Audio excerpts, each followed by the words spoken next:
যিহেতু কাতি মাহটো পবিত্ৰ মাহ হিচাপত ধৰা যায়, সেয়ে আমি তিনিওজন আজি ওলালোঁ নলবাৰী জিলাত থকা থেথাগোসাঁই থানলৈ।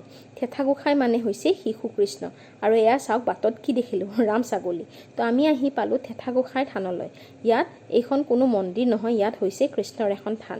ইয়াত আপোনাৰ গামোচা, আখৈ এইবিলাক দিব লাগে। আখৈ কিয় দিয়ে? যদি আপোনাৰ সৰু বাচ্ছা আছে আৰু সৰু ল'ৰা ছোৱালী যদি অসুখ হয়, মাত নোলায়, বুবা, তেনেকুৱা বাচ্ছা ইয়াতে আখৈ দিলে মাত ওলায় বুলি বিশ্বাস, আৰু বহুতৰ ওলাইছেও। সেয়ে আমিও আজি তেখেতৰ ভগৱানৰ থানলৈকে সেৱা জনাম বুলি আহিলোঁ। আহিয়ে প্ৰসাদ সজাত লাগি গ'লোঁ। আৰু ইয়াত বহুত দূৰ দূৰণিৰ পৰা ভক্ত আহে। এই থানৰ হেনো বৰ মাহাত্ম্য। আমিও ইয়াতে প্ৰথমবাৰ আহিছোঁ, ইমান ভাল লাগিছে কি ক'ম।